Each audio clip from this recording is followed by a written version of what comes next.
On a stormy night, a millionaire encounters something unbelievable. A giant snake coiled around a baby in the middle of the forest. As he tries to save it, he realizes the serpent isn't attacking. It's protecting. Something greater is at stake, and his instinct tells him he can't ignore it. If this story interests you, subscribe to the channel to receive all our exciting stories. Continuing. The storm lashed against the bulletproof windows of the Thompson mansion with a fury that Frank had never witnessed in his 52 years of life. Seated in his Italian leather armchair, he watched the lightning cut across the sky while absent-mindedly swirling the whiskey in his glass. The decision to isolate himself on his rural property had been made after months of intense media harassment and increasingly bold attempts at industrial espionage. As CEO of the country's largest pharmaceutical company, Thompson Pharma, Frank was accustomed to pressure. But recent events had surpassed all limits. The discovery of a promising new molecule for the treatment of autoimmune diseases had transformed his company into the primary target of unscrupulous competitors. A particularly strong thunderclap made the house's structure shudder, yanking Frank from his thoughts. Through the window, he could see employees running to protect the most sensitive equipment in the laboratory annexed to the mansion. It was there that his teams developed the most promising research, far from the prying eyes of the city. If this story interests you, subscribe to the channel to receive all our exciting stories. Continuing. Mr. Thompson, the voice of Rachel, his housekeeper of more than 2 decades, sounded concerned. You should check the South Annex. It seems one of the generators is having problems. Frank sighed, setting his glass on the coffee table. Any sign of Mike? He asked, referring to the maintenance manager. He's trying to contain a leak in the main laboratory. The storm caught everyone by surprise. Reluctantly, Frank donned his raincoat and went out to face the storm. The strong wind nearly tore his umbrella from his hands as he crossed the garden towards the South Annex. The lightning illuminated the path intermittently, creating ghostly shadows among the century-old trees surrounding the property. It was during one of these illuminations that something caught his attention. A strange movement at the edge of the woods, near the boundary of his property. His first reaction was to ignore it, attributing it to imagination or some animal frightened by the storm. But something in his instinct made him change direction. As he approached the area, the sound of rain diminished slightly, muffled by the tree canopy. Frank pulled out his flashlight from his pocket, illuminating the path with difficulty through the curtain of water. What he saw next made him freeze in place. Coiled in a small clearing was a snake of surreal proportions. Its scales shimmered supernaturally, reflecting the flashlight in iridescent tones that seemed to change with each movement. But it wasn't this that made Frank's heart skip a beat. At the center of the reptile's coils, protected from the rain, was a baby. The child appeared to be no more than a few months old. It wore only a kind of white onesie without any identification. The most surprising thing, however, was its condition. Despite the storm and the cold, the baby seemed perfectly comfortable, almost as if the snake was protecting it. Frank took a step forward, his protective instinct screaming to rescue the child, but something in the serpent's behavior made him hesitate. It showed no aggression. On the contrary, its movements were calculated and gentle, as if it were consciously serving as a shield for the baby. "My God," muttered Frank, his scientific mind trying to process the surreal scene before him. In his years of research, he had never witnessed anything like it. The snake raised its head, its eyes meeting his with a disturbing intensity. There was no threat in that gaze, only intelligence. With his heart pounding, Frank made a decision that would change his life forever. Slowly, he approached the unusual pair. The snake didn't retreat, allowing him to approach the baby. With careful movements, he managed to take the child in his arms. To his surprise, the serpent slid peacefully alongside, as if understanding his intentions. "Rachel!" he shouted, running back to the mansion with the baby protected in his arms, the snake following him like a scaled shadow.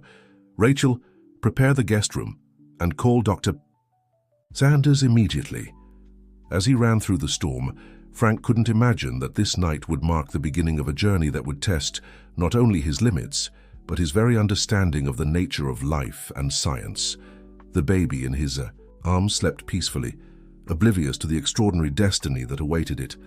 Dr. Sanders arrived at the mansion in record time despite the storm that still punished the region. Rachel led him immediately to the guest room, where Frank anxiously waited beside the improvised crib. The snake had strategically settled near the headboard, its eyes attentive to every movement in the room. "Frank, do you realize the risk of keeping a snake of this size inside the house?" questioned the doctor, keeping his distance from the reptile while approaching the crib. "Mark, you've known me for 20 years. Have you ever seen me make an imprudent decision?" Frank gestured towards the snake. "Observe its behavior. This isn't normal. Nothing about this situation is normal." The doctor had to agree. In his 30 years of practice, he had never witnessed anything like it. He approached the baby to examine it, immediately noticing some peculiarities. His body temperature is perfectly normal, despite having been in the rain. "And look at this." Dr. Sanders pointed to a small scratch on the child's arm. "This wound seems recent, but it's already in an advanced healing process." Frank moved closer to observe better. "What's your professional opinion?" "Honestly, I've never seen anything like it. This baby must be about 6 months old, is well nourished and apparently healthy. But there's something different about him." The doctor paused, choosing his words carefully. "The speed of healing is extraordinary. And there are other details that intrigue me. The muscle structure, the response to stimuli, everything indicates an uncommon adaptability." At that moment, Rachel entered the room carrying a tray with tea. The snake immediately raised its head, following her movements but without showing hostility. The housekeeper, although visibly nervous, maintained her composure. "Sir, Dr. Linda just called. She's on her way." Frank nodded. Linda Martinez was his chief researcher, responsible for developing advanced gene therapies. If anyone could help understand this situation, it would be her. "Frank," called Dr. Sanders, "we need to notify the authorities. A missing child." "Not yet," interrupted Frank. "Something tells me there's much more to this story than we can imagine. Give me a few days to investigate. You know I have the resources for this." The doctor hesitated, but eventually agreed. "All right, but I'll need to do more detailed exams, and as for the snake," as if understanding the conversation, the serpent slid closer to the crib, its iridescent scales reflecting the room's light in a hypnotizing spectacle. "It stays," Frank declared firmly. "There's a connection between them that we can't explain yet." The arrival of Dr. Linda an hour later brought new perspectives to the situation. A specialist in genetic modification, she was fascinated by the unique characteristics of the baby and the snake. "This is revolutionary," she declared after some preliminary analyses.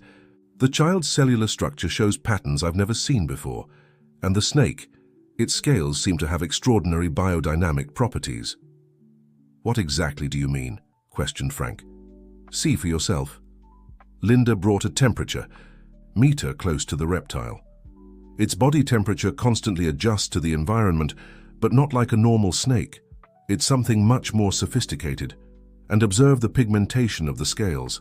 It subtly changes in response to chemical variations in the air. A soft cry interrupted the conversation. The baby had awakened, and instantly the snake moved, positioning itself to better observe him.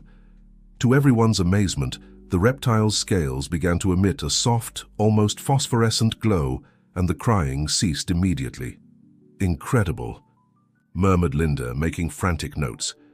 "There seems to be a form of communication between them, something beyond our current understanding of biology." Frank observed the scene with a mixture of fascination and concern. In his years as a leader, in the pharmaceutical industry, he had witnessed numerous scientific advances, but nothing compared to this. "Linda, I want you to assemble a small, discreet team. We need to understand what's happening here." He paused, thoughtful, "and investigate any suspicious activity in the region. Clandestine laboratories, unauthorized experiments, anything out of the ordinary." "I already know where to start," replied Linda, her eyes shining with scientific enthusiasm. "There are rumors about a laboratory that caught fire a few weeks ago, about 30 miles from here. Nobody knows exactly what they were doing there.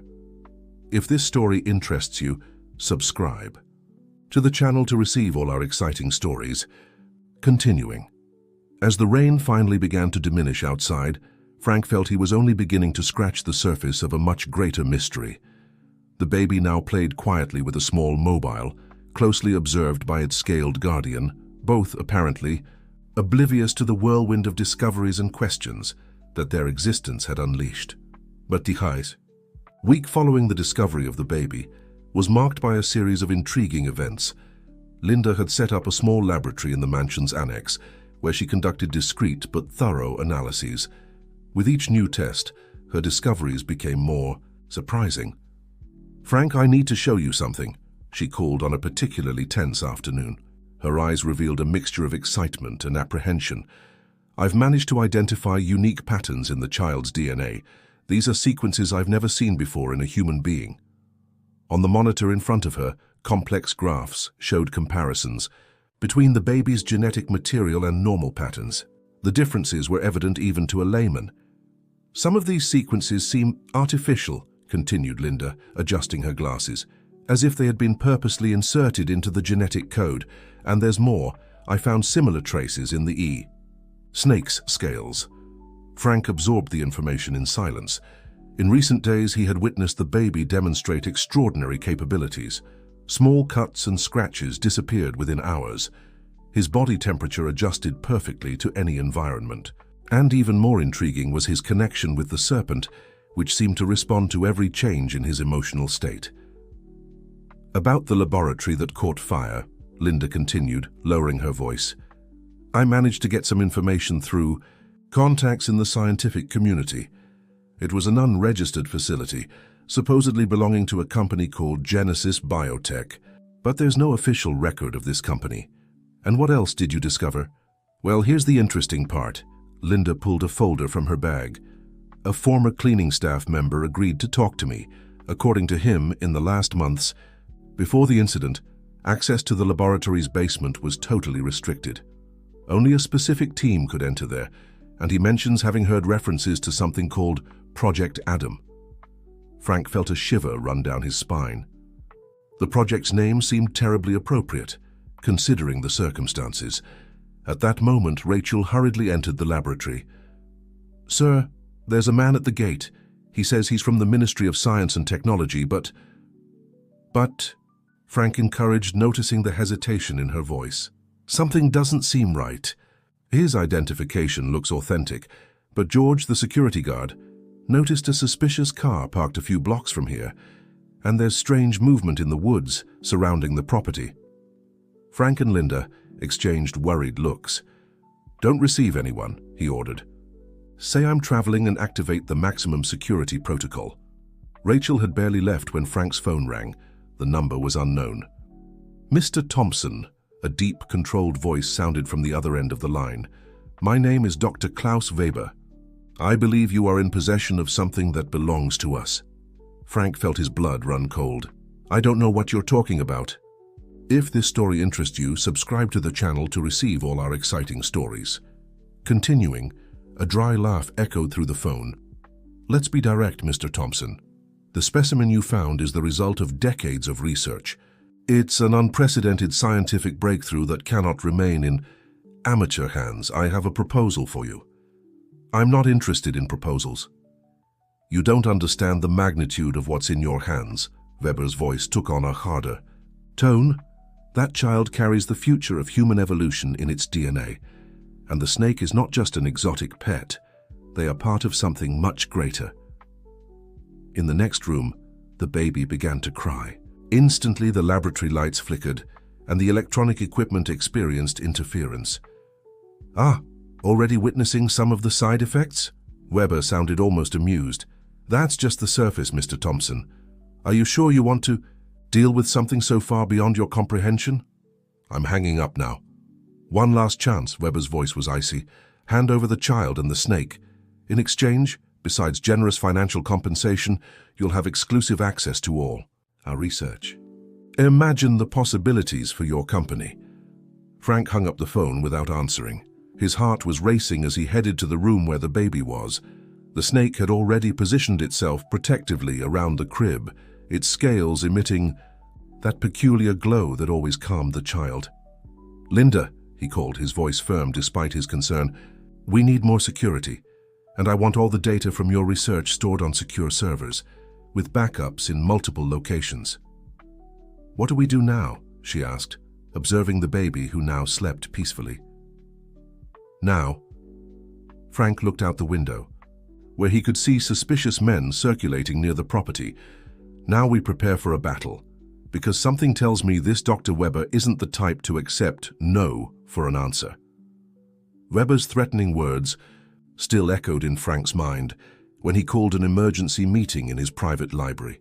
Besides Linda, Ricardo Mendez was present, his head of security for 15 years and one of the few he truly trusted. "We've tripled the security perimeter," informed Ricardo, spreading property plans on the mahogany table. "We've installed motion sensors throughout the forest extension and night vision cameras at strategic points. No one enters or leaves without us being alerted." Frank nodded, but his concern was visible. "And what about the investigation into Genesis Biotech?" Linda turned on her laptop, projecting images on the wall. "I've managed to get surprising information. The company officially existed until 5 years ago, when it supposedly declared bankruptcy.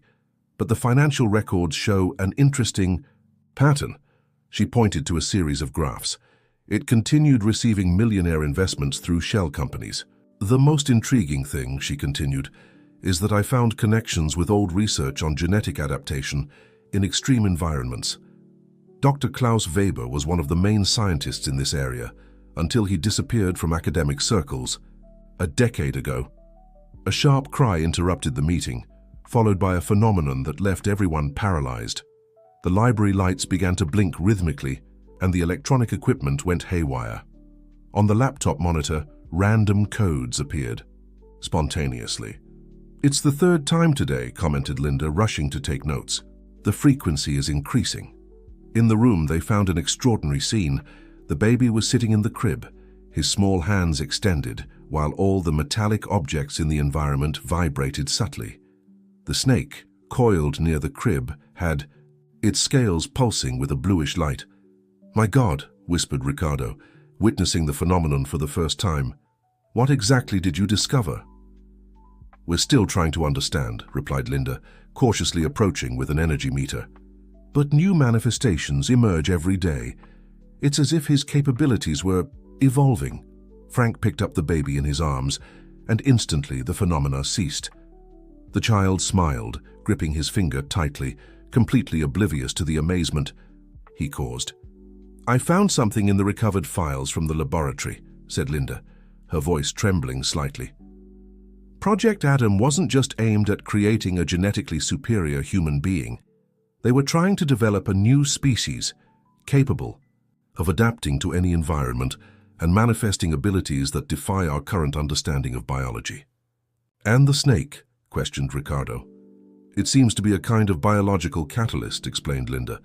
"Its scales contain compounds that react to the child's energy emanations. It's a perfectly engineered symbiosis." Frank, who was observing the rain through the window, noticed a suspicious movement in the garden. "Ricardo, check the cameras in the east sector. I thought I saw something." The head of security quickly consulted his tablet. His expression changed instantly. "Sir, we have a problem. The cameras in that sector were turned off 10 minutes ago from inside the property." "What do you mean?" "Someone with access to our security systems deliberately interfered." Ricardo was furiously typing on his device. "And that's not all.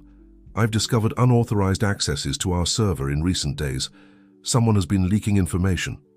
Linda paled. "The results of my research." "We need to act fast," interrupted Frank. "Ricardo, identify the source of the leak. Linda, transfer all the data to an isolated server and erase any trace of the originals." At that moment, Rachel hurriedly entered the room. "Sir, Dr. Mark Sanders is here. He says it's urgent." Frank hesitated. The doctor had proven to be a valuable ally in recent weeks, but after the discovery of the betrayal, all caution was necessary. "Send him in, but stay alert."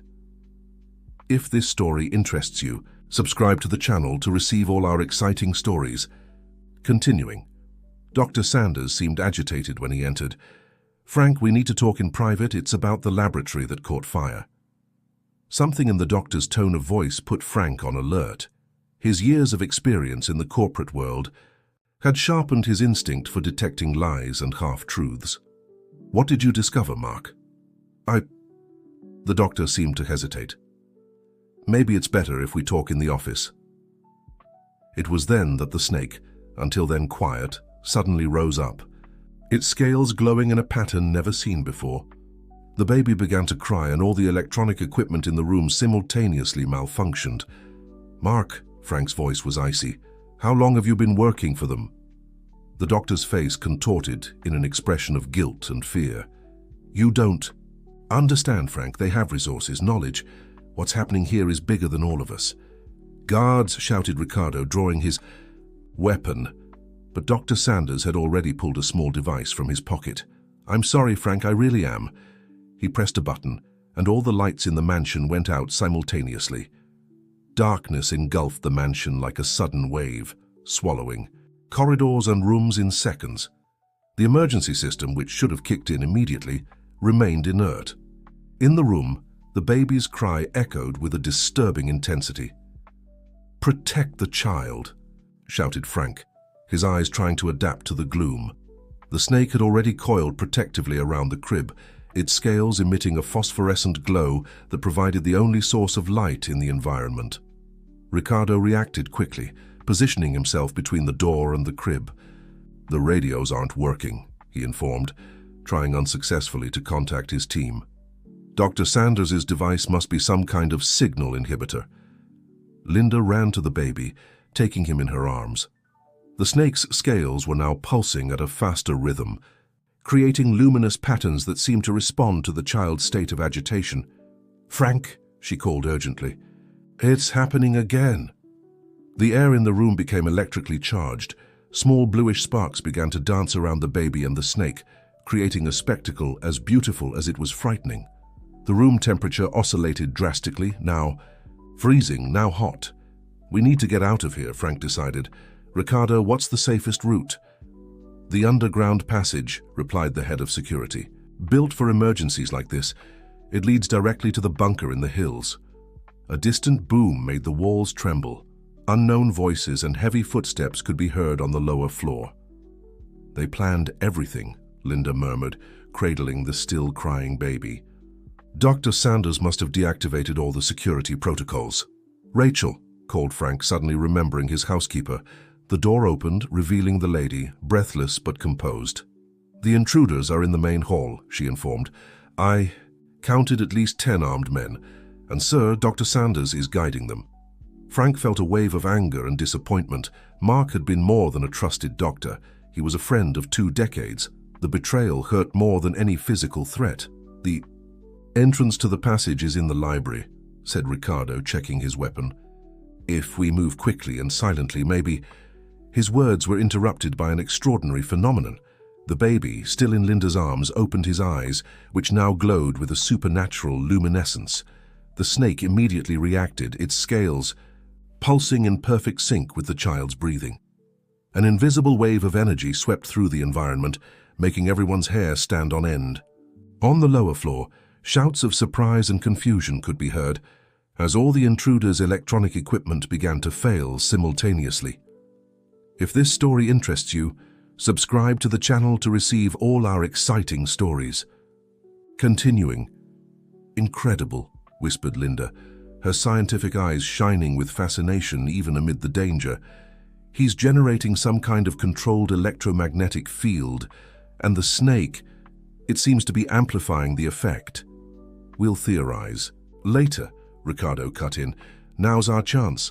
The group moved silently through the dark corridors, guided only by the ethereal light emanating from the snake. The baby, surprisingly, had calmed down, as if understanding the need for silence. When they reached the library, they found the entrance to the secret passage already open. "This isn't right," Ricardo murmured, his expression tense. "Someone got here before us." A metallic sound echoed in the tunnel ahead of them, followed by a familiar voice. "I really am sorry about this, Frank." Dr. Sanders emerged from the shadows, accompanied by two armed men.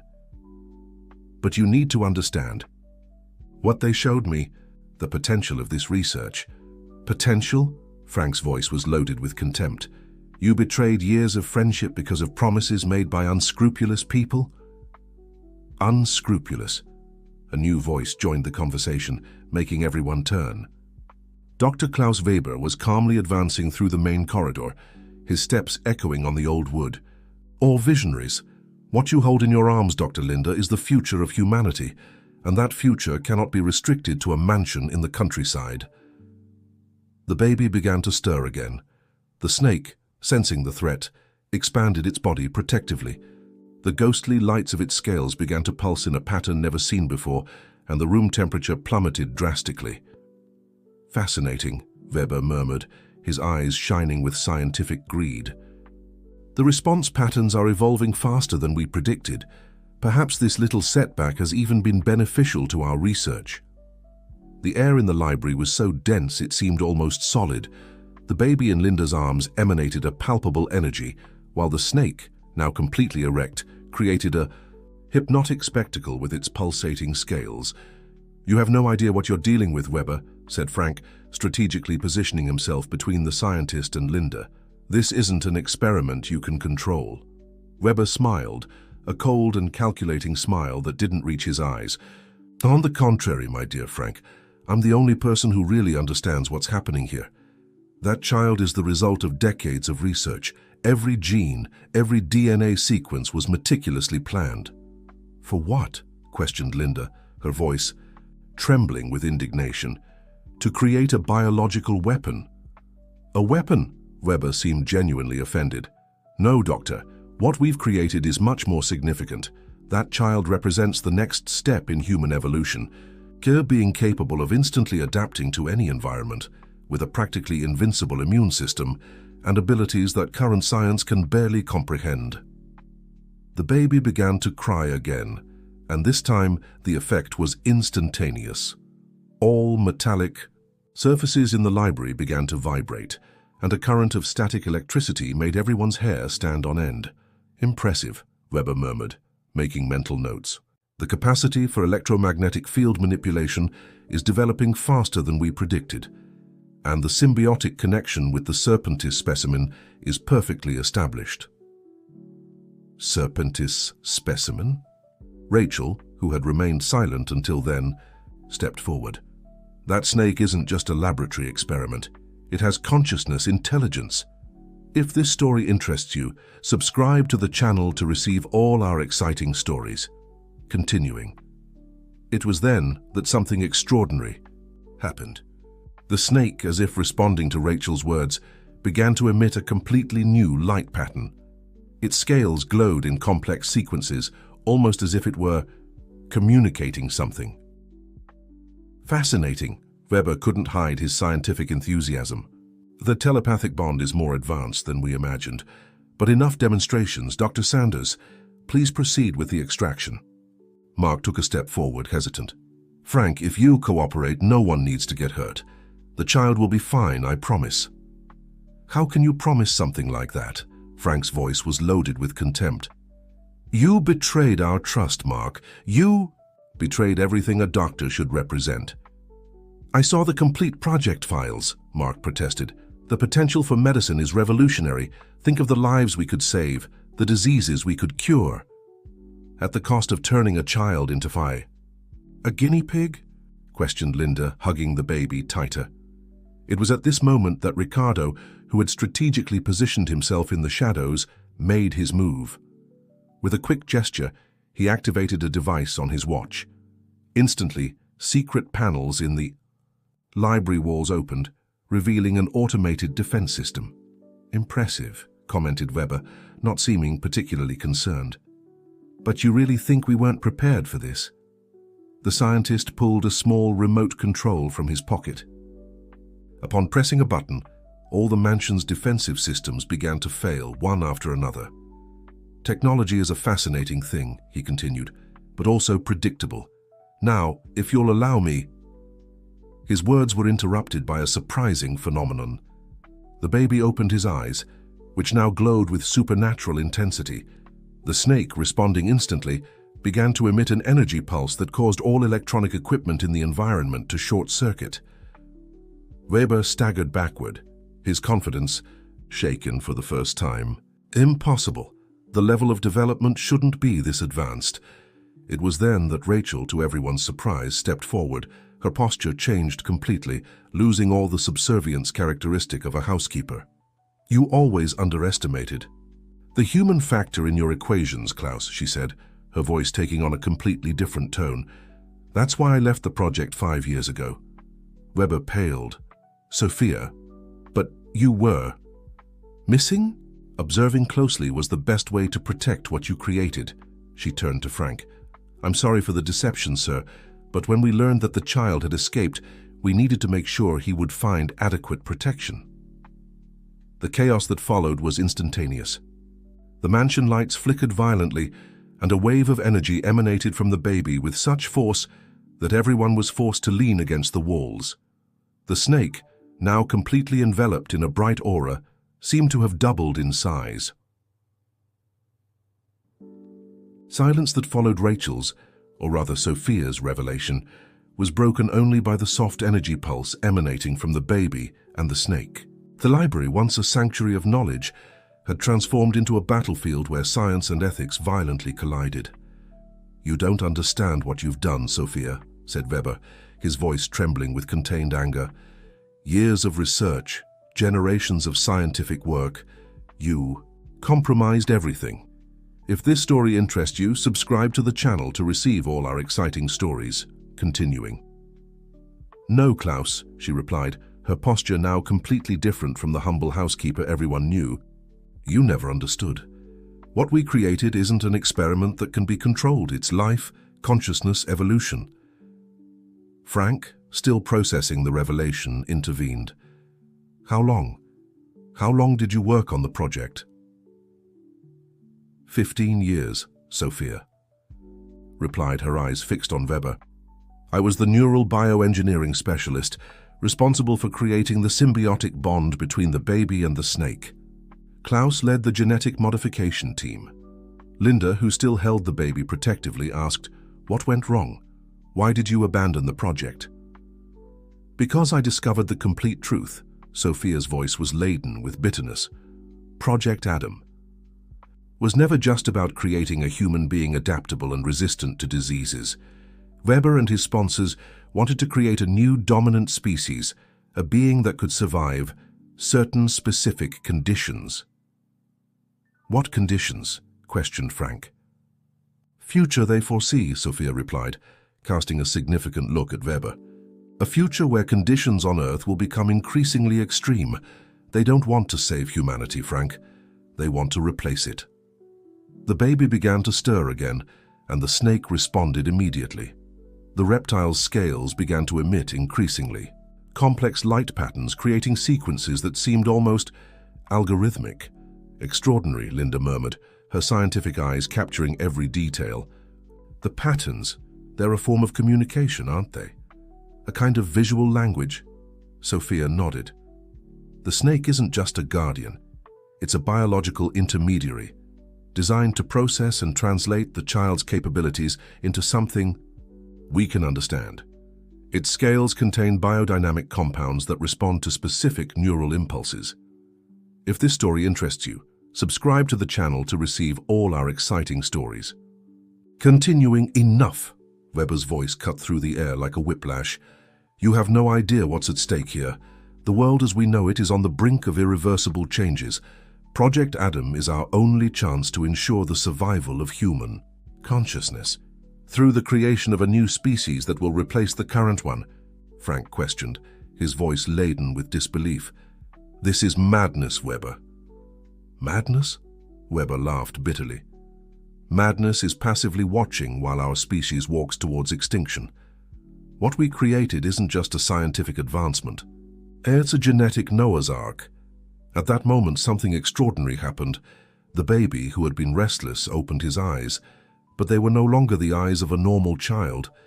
They shone with an ancient wisdom, as if millions of years of evolution were concentrated in that small being. The snake, responding to the moment, began to emit increasingly complex light patterns. The scales pulsed in sequences that made the electronic equipment in the room react in inexplicable ways. "It's beginning," Sophia whispered, her expression a mixture of wonder and concern. "The awakening that will change everything, or destroy everything." Weber, realizing that the situation was completely out of his control, pulled a device from his pocket. "I'm sorry, but I can't allow years of research to be lost like this. This neural neutralizer will—" His words were cut off by a gesture from the baby. The device in his hand exploded into thousands of harmless sparks, leaving everyone open-mouthed at the demonstration of conscious and controlled power. Time seemed to have stopped in the Thompson Mansion's library.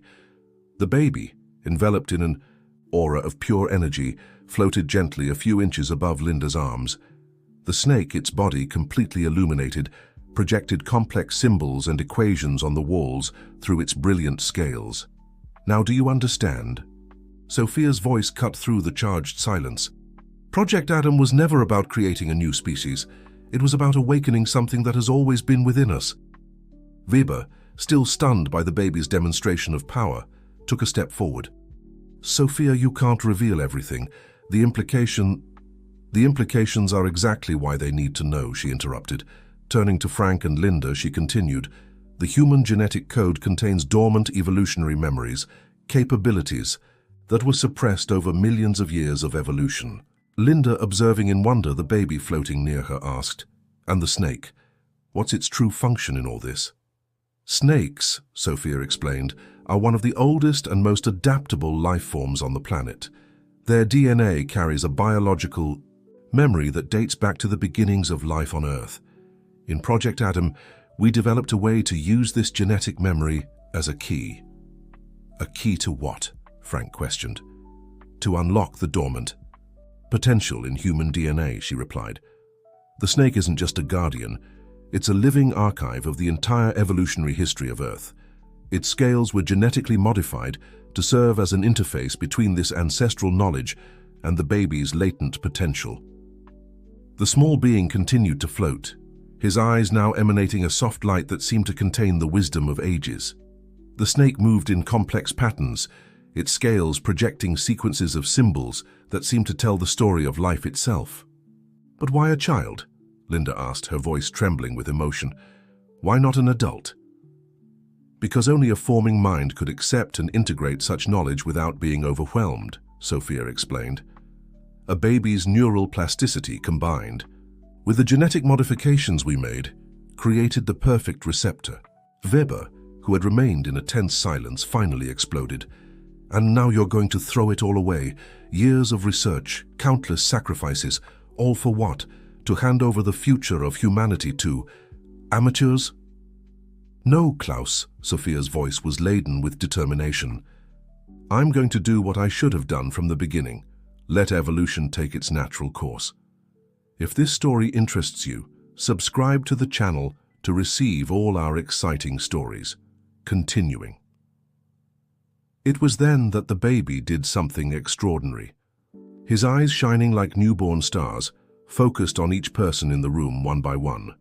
With each eye contact, images and sensations flowed directly into the minds of those present, visions of a possible future, of a humanity transformed not by force or control, but by understanding and acceptance. "He's showing us," Linda murmured, tears streaming down her face. "Yes," Sophia confirmed. "He's showing us what we can become. Not a new species that will replace the current one, but a natural, gradual evolution, guided by the accumulated wisdom of billions of years of life on Earth." The snake, responding to the moment, expanded its luminous aura until it enveloped everyone in the room. Through the shimmering scales, symbols and images danced, telling the story of life from the first cells to the present moment. "This is bigger than any of us," Sophia continued. "Bigger than Project Adam, bigger than our scientific ambitions.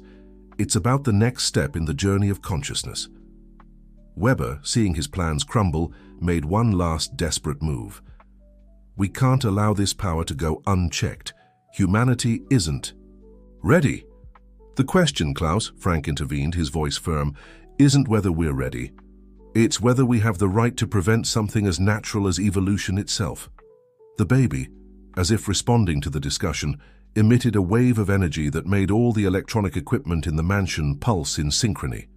The snake, its body now practically translucent with so much light, began to weave even more complex patterns in the air. "It's happening," Sophia whispered. "The choice we made so long ago is finally coming to its conclusion. And now we must all decide, will we try to control the inevitable, or will we embrace our own evolution?" The Thompson Mansion's library had transformed into something beyond conventional human comprehension. The air shimmered with particles of light that danced like microscopic stars, while waves of pure energy emanated from the floating baby. The snake, now an entity of pure light and knowledge, projected through its scales the complete history of life on Earth. "We've reached the decisive moment," Sophia announced, her voice carrying the weight of decades of guarded knowledge. "What happens here today will define not just our future, but the evolutionary path of the entire human species."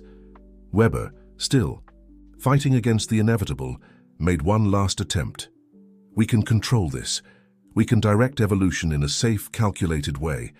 "No, Klaus," Frank interrupted, his voice firm. "That was always your mistake.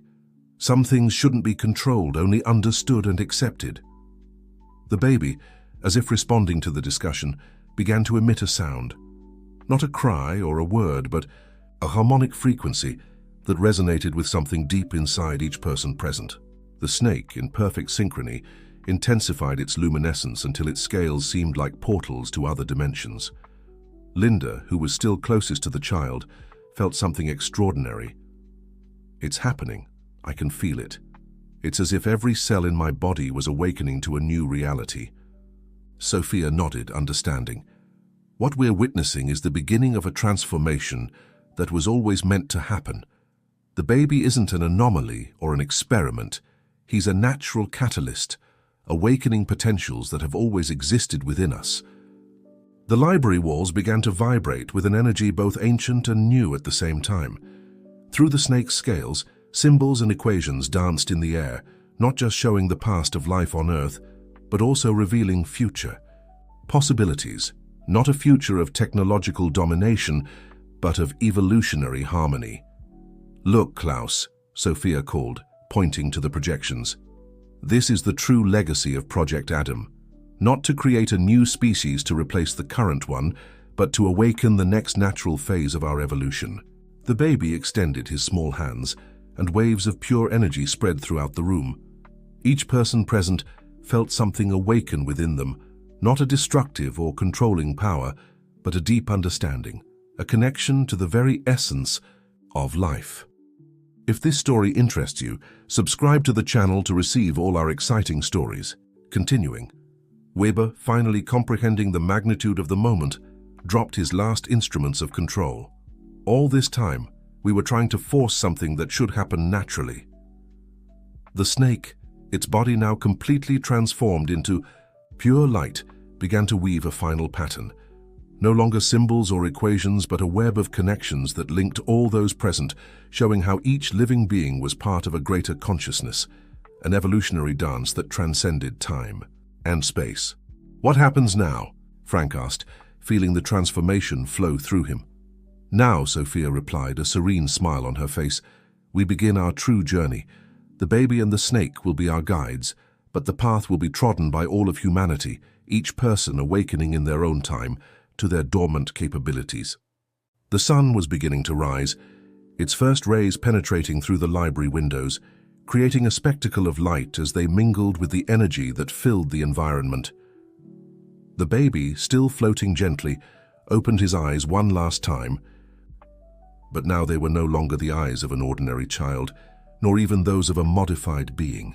They were the eyes of the future, reflecting the wisdom of billions of years of evolution and the promise of infinite possibilities. "This is not an end," Sophia declared, observing the dawn of a new era. "It's just the first step of a journey. That was always meant to happen." The snake, completing its transformation, merged with the surrounding air, its scales dissolving into particles of light that danced like miniature constellations. But its presence remained, no longer as a physical guardian, but as an ethereal guide, a bridge between the ancestral past and the evolutionary future. Linda, gently receiving the baby who was returning to her arms, felt a deep certainty. He was never ours to control or possess, was he? He was just the messenger we needed to awaken. Frank, watching the sun rise over a world that would never be the same, finally understood the true nature of the discovery he had made on that stormy night. It wasn't about power, control, or even directed evolution. It was about accepting and embracing the next natural step in the great dance of life. If this story interests you, subscribe to the channel to receive all our exciting stories. Continuing. And so, as the new day dawned, the Thompson mansion ceased to be just an isolated property to become the cradle of a new era, not an era of superhumans or dominant species, but of a humanity awakened to its true capabilities, guided by the ancient wisdom carried in every living cell and by the infinite promise of the future.